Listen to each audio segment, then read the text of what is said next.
जी नमस्कार, मेरा नाम सहीराम रावत है और हम आज जो देश में बैंकिंग व्यवस्था जो चल रही है, बैंकों का मायाजाल, रुपये का इतिहास और किस प्रकार देश को कर्ज में डुबोया गया है, नकली नोट बांट करके, फेक करेंसी बांट करके, हवा में पैसे का वितरण करके हम उस विषय पर काम कर रहे हैं और देश को कर्ज मुक्त कराने का हम सबका अभियान। किस तरह से कर्जा मुक्त होना को लेकर? देखिए, हम काफी समय से सोच रहे थे कि ये भारत में 3 प्रकार के नोट कैसे चल रहे हैं। एक ये है करेंसी नोट, जिसपे स्पष्ट लिखा हुआ भारत सरकार, ये भारत सरकार का नोट है। इस पर कहीं भी कोई गारंटी नहीं है और गवर्नर की भी साइन नहीं है, महात्मा गांधी जी का भी फोटो नहीं है। ये भारत सरकार का करेंसी नोट है। दूसरा ये है 2 से और 2000 तक की जो नोट है, ये रुपया नहीं है, नोट है, यानी प्रॉमिसरी नोट, इसे एक रसीद कह सकते हैं। यह रिजर्व बैंक ऑफ इंडिया का नोट है और इस पे जो गारंटी है वो guaranteed by the central government. ये सेंट्रल गवर्नमेंट कौन है, इसके बारे में ना सरकार को पता है, ना आरबीआई को पता है। हमने आरटीआई से जब जवाब मांगा तो आरबीआई का भी कहना है कि मुझे नहीं पता कि सेंट्रल गवर्नमेंट कौन है। तो ये जो किराए की बिल्डिंगों में जितने भी बैंक हैं भारत के अंदर, सबसे पहले तो आप ये जान लें कि कोई भी सरकारी बैंक नहीं है, सब किराएदार हैं और प्राइवेट बैंक हैं और आरबीआई कंपनी के अधीन है। इन लोगों ने धोखा क्या किया कि हमारा जो पुरखों का जो रुपया था वो होता था सोना चांदी। तो जब अंग्रेज यहाँ आए तो उन्होंने ये अपने पास रख लिया कि ये खो जाए, टूट जाए, घिस जाए, इसलिए इसे हम रख लेते हैं, उसके बदले आपको एक रसीद जारी कर देते हैं। और ये रसीद 1968 तक जो उन्होंने जारी की, उस नोट पर ये वचन खंड भी इन लोगों ने बदला है। यानी कि ये जो लिखा हुआ है, मैं धारक को 10 रुपए अदा करने का वचन देता हूं, ये स्पष्ट तौर पे लिखा हुआ है, मैं धारक को 10 रुपए अदा करने का वचन देता हूं और guaranteed by the central government. उसमें ये भी लिखा हुआ था उस नोट पे कि ऑन डिमांड जब आप मांगोगे, एनी बैंक ऑफिस इशू, मांगने पर जहां से भी आप मांगोगे आपको ये इसकी अदायगी होगी। 1968 के बाद में इन्होंने ये वचन खंड भी गायब कर दिया और अब केवल धारक को अदा करने का वचन देने का वायदा किया है और धीरे धीरे अब इस नोट को भी गायब कर रहे हैं। पेपर करेंसी को गायब करके बैंकों को गायब करने की इनकी योजना है, क्योंकि जो हमारे जो पुरखों का जो रुपया सोना चांदी इनके पास रखा हुआ है उसे खाने की इनकी योजना है। और ये लड़ाई आज नहीं, बहुत पुरानी चली आई है, सदियों से चली आ रही है। क्योंकि भारत वो सोने की चिड़िया नहीं, सोने का हाथी है। भारत पर विश्व भर की दुनिया की नजरें नहीं है कि भारत की जो धरती माँ है वह सोना उगलती है और इसीलिए सबकी नजर। उन्होंने बहुत प्लानिंग के साथ में 1934 में आरबीआई का गठन किया। आरबीआई का गठन करके उन्होंने प्लानिंग के तहत यह तय कर लिया था कि कर, ब्याज और राजस्व 3 माध्यम से हम इन देशों को लूटते रहेंगे, जो लूटते भी रहे, लूट भी रहे हैं। लेकिन सबसे बड़ा जो धोखा उन्होंने किया है, रुपए के माध्यम से, रुपए के मानक को छेड़ करके, रुपए का कूटकरण करके जो देश के साथ गद्दारी की है, उन्हें बख्शा नहीं जाएगा। ये देश की जनता जागरूक हो रही है और हम लोग इस चीज पर खड़े हो गए हैं कि हम भारत के हर नागरिक को कर्ज मुक्त कराएंगे और बैंकों का एक एक पाई चुकता करेंगे, बैंकों से अपना एक एक रुपया का हिसाब लेंगे। किस तरह से चुकता करोगे बैंकों को? बैंक कैसे चुकता करेगी? आप कैसे चुकता करवाओगे बैंकों को लोन? देखो, लोगों को जानकारी नहीं है। जब हमने आरबीआई से इसकी जानकारी ली कि रुपए का मानक स्टैंडर्ड क्या है, तो रुपए का मानक स्टैंडर्ड बताया गया गोल्ड, यानी कि सोने जो रिजर्व रखते हैं, जितना हमारा सोना, उसके आधार पर ही हमें ये जारी किया जाता है नोट।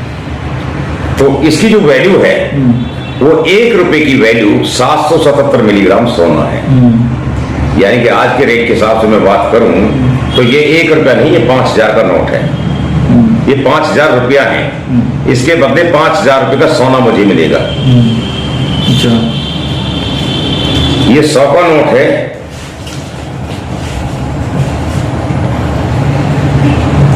इसके बदले 5 लाख रुपए का सोना।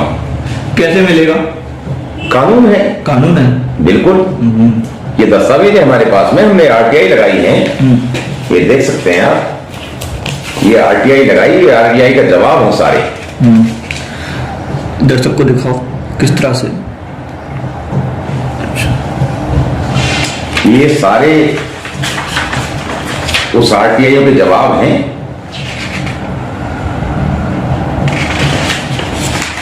हम हवा में बात नहीं कर रहे हैं, हम कानून के माध्यम से ही बात कर रहे हैं। और ये सब सवालों के जवाब मिलने के बाद में हम, एक तरफ सरकार 2,000 रुपए के नोट को लेकर बंद करने की बात कर रही है, तो क्या कहेंगे इस पे? देखिए, वो तो हम आपको पहले बता रहे हैं कि सरकार बंद नहीं कर रही है, सरकार तो आरबीआई के अधीन है। आरबीआई का एक कानून अलग है, सरकार एक अलग है, और सरकार की नाक के नीचे ये सब काम हो रहा है। तो मुझे तो ये भी संशय पैदा होता है कि सरकार भी कहीं ना कहीं शामिल है, क्योंकि सरकार के सामने जो कुछ इतना हुआ है। हमने आरबीआई से जब पूछा कि जो चलन में आपका नोट है वो कितना है, तो उन्होंने 34 लाख करोड़ बताया। जबकि आप सब जानते हैं, आप पत्रकार साथी हैं, आपको हर एक चीज की जानकारी होती है। जब नोटबंदी हुई थी 2016 में, तो प्रधानमंत्री जी ने बताया था, आरबीआई ने बताया था, सभी सरकारों ने बताया था कि ये जो नोट है 16 लाख करोड़ चलन में है। उसमें एक चिप भी लगी हुई थी। हाँ, उस समय चिप नहीं लगी थी। अगर ये वापस जमा हो जाता है तो ये काला धन जो है, और जो ये पाकिस्तान से नकली नोट छपकर आते हैं और जिनसे आतंकवादियों को फंडिंग होती है, ये सब बंद हो जाएगी। हम एक नई करेंसी लेकर आ रहे हैं जिसमें चिप लगी होगी। इसे लोग काले धन के रूप में इकट्ठा भी नहीं कर पाएंगे, और नकली नोट भी छपना बंद हो जाएगा, और आतंकवादी फंडिंग भी बंद हो जाएगी। उसके बाद चिप लगने के बाद जो भोपाल में कहना एक मामला फिर से आया था। हाँ, बिल्कुल आया था। क्या कहना, काफी कहना कर्ज को लेकर कहना बैंक लूट भी पकड़ी गई थी। हाँ, काफी कुछ पकड़ा गया। लेकिन आप ये देखिए मजे वाली बात, उसके बाद में कोरोना आ गया। कोरोना में हवाई जहाज बंद थे, रेल बंद थी, सारे धंधे बंद थे। लेकिन इसी दौरान 18 लाख करोड़ रुपए करेंसी और छप जाती है, तो ये 34 लाख करोड़ हो गई। जब हमने राज्य वाइज ये पूछा कि कर्ज कितना है भारत के लोगों का, बैंकों का, तो पता लगा 156 लाख करोड़। आपने 34 लाख करोड़ की करेंसी छापी है, तो 56 लाख करोड़ का कर्ज दे दिया, तो बाकी रुपया कहां से आया? पहले तो आपने पाकिस्तान का नाम ले दिया था, इस बार तो बैंकों ने ही रुपया दिया है। एक तरफ सरकार बोलती है कि बैंक वो चल रही घाटे में जा रही है। किस तरह से घाटे में जा रही है? बैंक हकीकत में 2016 में घाटे में जा रहे थे, डूब रहे थे, और मोदी जी को ये बात पता थी।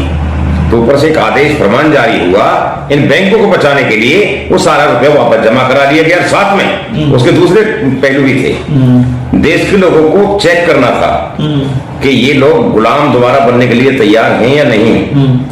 तो इस माध्यम से हमारी सारी जानकारी जुटाई गई, रुपया वापस ले लिया गया, घर में किसी के पास रुपया ना बचे, सारे आंकड़े सरकार के पास पहुंच जाएं, और फिर उसके बाद में लॉकडाउन लगाया गया।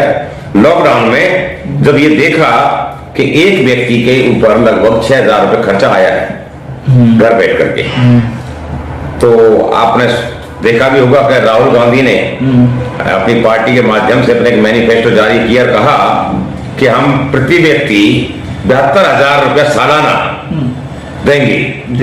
यानी कि वो जान गए कि इन लोगों को गुजारा करने के लिए सिर्फ 72,000 रुपये चाहिए साल में।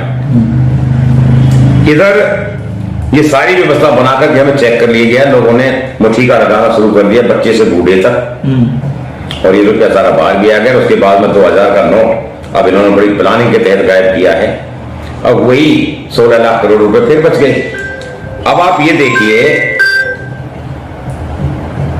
156 लाख करोड़ में से 16 लाख करोड़ निकाल लो, 140 लाख करोड़ का जो नकली कर्ज लोगों को वितरण किया हुआ है, हवा में पैसा वितरण किया हुआ है, ये कहां से लोग भर पाएंगे?